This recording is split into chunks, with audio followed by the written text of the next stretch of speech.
السلام عليكم ورحمة الله وبركاته. السلام عليكم ورحمة الله وبركاته.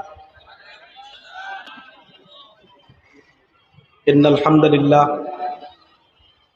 لله وحده والصلاة والسلام على من لا نبي بعده. أما بعد فقد قال الله تعالى في كلامه المجيد: أعوذ بالله من الشيطان الرجيم. بسم الله الرحمن الرحيم. ورفعنا لك ذكرك. صدق الله العظيم وصدق رسوله النبي الكريم ونحن على ذلك من الشاهدين والشاكرين والحمد لله رب العالمين. সকল নবীর প্রতি মুহাব্বতের সাথে আমরা দুরূদ শরীফ পড়ি। আল্লাহুম্মা সাল্লি আলা মুহাম্মাদিন ওয়া আলা আলি মুহাম্মাদ কামা সাল্লাইতা আলা ইব্রাহিম ওয়া আলা আলি ইব্রাহিম ইন্নাকা হামিদুম মাজিদ। আল্লাহুম্মা বারিক আলা মুহাম্মাদিন ওয়া আলা আলি মুহাম্মাদ কামা বারাকতা আলা ইব্রাহিম ওয়া আলা আলি ইব্রাহিম ইন্নাকা হামিদুম মাজিদ। অধ্যকার জাতীয় ওয়াইজিন পরিষদ বাংলাদেশ কর্তৃক আয়োজিত আজকের এই আন্তর্জাতিক সিরাত কনফারেন্সে উপস্থিত বুজুর্গান দ্বীন, উলামায়ে কেরাম এবং দিনদরদি সর্বস্তরের তৌহিদি জনতা, আমি কোরআনে কারীমের ৩০তম পারার সূরাতুল ইনশিরাহ এর একটি ছোট্ট আয়াতে কারিমা তেলাওয়াত করেছি। উক্ত আয়াতকে সামনে রেখে আজকের নির্ধারিত আলোচ্য বিষয় আমাদের প্রিয় নবী সাল্লাল্লাহু আলাইহি ওয়াসাল্লামের সিরাতের উপরে, নবীর আজমত এবং শানের উপরে কিছু কথা আপনাদের সামনে উপস্থাপন করার চেষ্টা করব। আমা তৌফিক ইল্লা বিল্লাহ। আল্লাহ রাব্বুল আলামিন আমাকে আল্লাহর কথা, নবীর কথাগুলো আমলের নিয়তে সহিভাবে বলার তৌফিক দান করুন, বলি আমিন। আল্লাহ এবং নবীর কথাগুলো শুনে সকলকে মেনে নিয়ে আমল করার তৌফিক দান করুন, বলি আমিন। আমি আমার পঠিতব্য আয়াতের সংক্ষিপ্ত ব্যাখ্যার দিকে যাবার আগে একটি হাদিসের অনুবাদ প্রথমে আপনাদের সামনে রাখতে চাই, যেটি সহিহ মুসলিমের 270 নম্বর রিওয়ায়াত। যে হাদিসের মাঝে আল্লাহ নবী সাল্লাল্লাহু আলাইহি ওয়াসাল্লাম ইরশাদ করেছেন, লা তাকুমুস সাআতু হাত্তা লা ইউকালা ফিল আরদ আল্লাহ আল্লাহ। নবীজি সাল্লাল্লাহু আলাইহি ওয়াসাল্লামের পবিত্র জবান ইরশাদ করেছেন, ততদিন পর্যন্ত কিয়ামত হবে না, ততদিন পর্যন্ত কিয়ামত হবে না। কিয়ামত হবে না মানে এই আসমান ভেঙে পড়বে না। কিয়ামত হবে না মানে জমিন ধসে যাবে না। কিয়ামত হবে না মানে পাহাড়গুলো রুইয়ের মতো উড়তে শুরু করবে না। ততদিন পর্যন্ত, যতদিন পর্যন্ত এই জমিনের বুকে, এই ধরিত্রীর বুকে, এই পৃথিবীর বুকে একজনও আল্লাহ আল্লাহ বলনেওয়ালা জীবিত থাকে। বলেন নাউজুবিল্লাহ, বলেন তো নাউজুবিল্লাহ। হ্যাঁ, একজন আল্লাহওয়ালা জীবিত থাকতেও, আল্লাহ আল্লাহ বলনেওয়ালা জীবিত থাকতেও কিয়ামত হবে না। শুনি না, কি বলতে হবে? শুনি নাই, নাউজুবিল্লাহ বলতে হবে না? আপনারা বলে খুব রাগ করে আছেন। অনেক সুন্দর সুন্দর চেহারার, সুন্দর সুন্দর কণ্ঠের বক্তা আসবে একটু পরে। আমার চেহারা যেমন খারাপ, আমার কণ্ঠও খারাপ। আমি সময় নষ্ট করবো না, অল্প কিছুক্ষণ কথা বলবো। তো আমি তো আরো 15-20 মিনিট লাগাতার কথা বলবো। আপনারা মাঝে মাঝে কি একটু হু হা করতে পারবেন? খুব বেশি কষ্ট হয়ে যাবে। তো আল্লাহর নবী বললেন, কিয়ামত ততদিন পর্যন্ত হবে না যতদিন পর্যন্ত একজনও আল্লাহ আল্লাহ বলনেওয়ালা জীবিত থাকে। আর একটু মন খারাপ করে করলো সুবহানাল্লাহ, আর একটু মন খারাপ করে সুবহানাল্লাহ। তাহলে 1 নম্বর জিনিস জানলাম যে একজনও আল্লাহ আল্লাহ বলনেওয়ালা জীবিত থাকলে আল্লাহ কিয়ামত হতে দিবেন। এখনো আমাদের জবানে জবানে আল্লাহ আল্লাহ নামের জিকির হয়। মসজিদের মিনারগুলো থেকে আল্লাহু আকবারের ধ্বনি ভেসে আসে। এর কারণটা কি?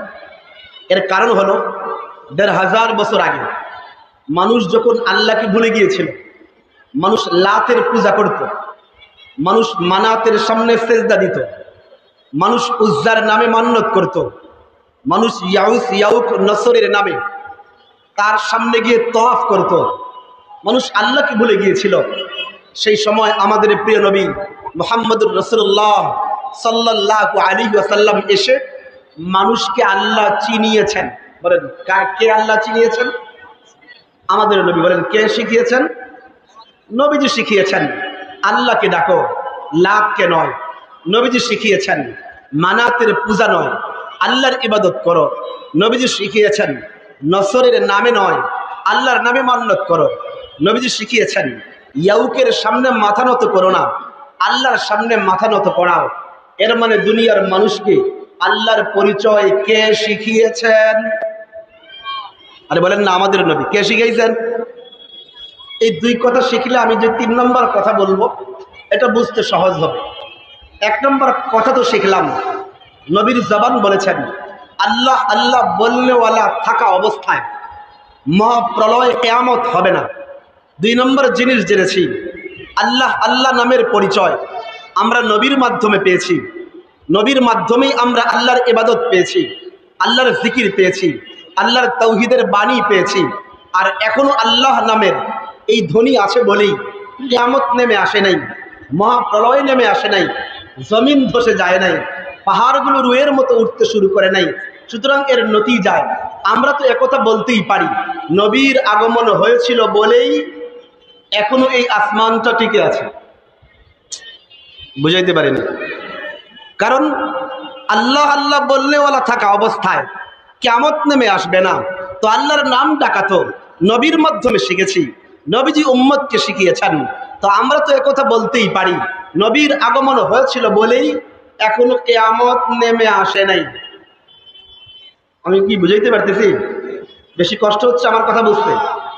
কারণ নবীর মাধ্যমে, নবীর বরকতে কালিমা পেয়েছি, নবীর বরকতে দ্বীন পেয়েছি, নবীর বরকতে শিরকের অন্ধকার দূরীভূত হয়েছে, নবীর বরকতে কুফরির জুলমত বিদূরিত হয়েছে, নবীর বরকতে যেই মাথা মূর্তির সামনে নামানো হতো ওই মাথা আল্লাহর সামনে নামানো শিখেছি।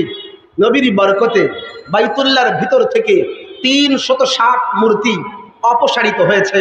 নবীর বরকতে যেই নারীদেরকে রাস্তার মোড়ে দাঁড় করিয়ে পুরুষের লোলুপ দৃষ্টির শিকার বানিয়ে বাঁদী হিসেবে, দাসী হিসেবে বিক্রি করা হতো, ওই নারীকে কন্যার মর্যাদা, ওই নারীকে স্ত্রীর মর্যাদা, ওই নারীকে মায়ের মর্যাদা দিয়ে তার পায়ের নিচে জান্নাত ঘোষণা করা হয়েছে। নবীর বরকতে এতিম তার অধিকার পেয়েছে, নবীর বরকতে মজলুম তার হক পেয়েছে। হ্যাঁ, নবীর বরকতে কোরআন পেয়েছি, নবীর বরকতে বুখারী পেয়েছি, নবীর বরকতে মুসলিম পেয়েছি, নবীর বরকতে নাসাই এসেছে, নবীর বরকতে ইবনে মাজাহ এসেছে, নবীর বরকতে মুসনাদ আহমদ, মুসনাদুল বাজ্জার, মুসনাদুল হুমাইদি, সুনানুল কুবরা লিল বাইহাকি, সুনানুস সুগরা লিল বাইহাকি। হ্যাঁ, হাদিসের কিতাব নবীর বরকতে পেয়েছি। নবীর বরকতে আবু বকর সিদ্দিক হয়েছেন, নবীর বরকতে ওমর তো ফারুক হয়েছেন, নবীর বরকতে উসমান তো জিন্নুরাইন হয়েছেন, নবীর বরকতে আলী তো আসাদুল্লাহিল গালিব হয়েছেন। হ্যাঁ, নবীর বরকতে আবু যর গিফারি জাহিদুদ দুনিয়া হয়েছেন, নবীর বরকতে সালমানে ফারসি তারিকুদ দুনিয়া হয়েছেন, নবীর বরকতে ইবনে আব্বাস রঈসুল মুফাসসিরিন হয়েছেন, নবীর বরকতে ইবনে মাসউদ ফকিহুল উম্মাহ হয়েছেন, নবীর বরকতে হযরতে হানজালা গাসিলুল মালাইকা হয়েছেন। হ্যাঁ, নবীর বরকতে হযরতে হামজা সাইয়্যিদুশ শুহাদা হয়েছেন। নবীর বরকতে কোরআন পেয়েছি, নবীর বরকতে উলামা এসেছে, নবীর বরকতে ফুকাহা এসেছে, নবীর বরকতে আত্মীয়া এসেছে, নবীর বরকতে আসফিয়া এসেছে, নবীর বরকতে পীর এসেছে, নবীর বরকতে মাশায়েখ এসেছে। হ্যাঁ, নবীর বরকতে ইমাম আবু হানিফা ফকিহ হয়েছেন নবীর বরকতে, ইমাম শাফিঈ মুজতাহিদ হয়েছেন নবীর বরকতে, ইমাম আহমদ বিন হাম্বল জাতির রাহবার হয়েছেন, হ্যাঁ হ্যাঁ নবীর বরকতে, নবীর বরকতে ইমাম মালিক জাতির ইমাম হয়েছেন নবীর বরকতে, মাথায় টুপি দিয়েছি নবীর বরকতে, মুখে দাড়ি রেখেছি নবীর বরকতে, গায়ে পাঞ্জাবি ঝুলিয়েছি, হ্যাঁ হ্যাঁ নবীর বরকতে, মসজিদ এসেছে নবীর বরকতে, মাদ্রাসা এসেছে নবীর বরকতে, এখন পূর্ব দিগন্ত থেকে প্রতিদিন সূর্য উঠে নবীর বরকতে, এখন পশ্চিম দিগন্তে প্রতিদিন সূর্য অস্তমিত হয় নবীর বরকতে। আজকের এই মাহফিলও হয়েছে কার বরকতে? কার বরকতে? ওই নবীর সিরাতের মজমা, বড় মোবারক মজমা। তো নবীর সিরাতের উপরে আমরা কতটুকু বলতে পারি? রবিউল আউয়াল মাসে আমাদের দেশে নবীর সিরাতের উপরে প্রচুর মাহফিল হয়। আমি জাতীয় ওয়াইজিন পরিষদকে এই জন্য আন্তরিক ধন্যবাদ জানাই, তারা রবিউল আউয়াল মাসের পরে এই আয়োজন করেছে। আমরা অনেকে মনে করি নবীর সিরাত, নবীর আজমত, নবীর শানের আলোচনা আমরা শুধু রবিউল আউয়াল মাসে করব, কিন্তু এটা ভুল। আল্লাহ তাআলা আমাদের নবীকে এমন আজমতওয়ালা বানিয়েছেন, যদি আমি এই দাবি করি, এই দাবিটা কখনোই অত্যুক্তি হবে না যে আল্লাহ নবীর আজমতের জিকির এমন আম করে দিয়েছেন। শুধু একদিন নয়, শুধু 12 রবিউল আউয়াল নয়, শুধু 9 রবিউল আউয়াল নয়, শুধুই ওই এক মাস, শুধু এই মাহে রবিউল আউয়াল মাস নয়। আমি যদি দাবি করি পৃথিবীর মাঝে এমন একটি বছর অতিক্রান্ত হয় না, সেই বছরের একটা মাস এমন অতিক্রান্ত হয় না, যেই মাসের একটা সপ্তাহ এমন অতিক্রান্ত হয় না, ওই মাসের একটা সপ্তাহের একটা দিন এমন যায় না, যেই দিনের একটা ঘন্টা এমন অতিক্রান্ত হয় না, যেই ঘন্টার একটা মিনিট এমন অতিক্রান্ত হয় না, যেই মিনিটের একটা মুহূর্ত এমন অতিক্রান্ত হয় না, যেই মুহূর্তে আমাদের নবীর আজমতের জিকির, আমাদের নবীর শানের জিকির পৃথিবীর কোথাও না কোথাও হতেই থাকে। কেউ নামাজের মাঝে দুরূদ পাঠ করে তাশাহুদের সূরতে নবীর আজমতের জিকির করতে থাকে, কেউ বা নিজের কানটা ধরে তাশাহুদ আজানের মাঝে আশহাদু আন্না মুহাম্মাদুর রাসূলুল্লাহ বইলা আমাদের নবীর আজমতের জিকির করতে থাকেন।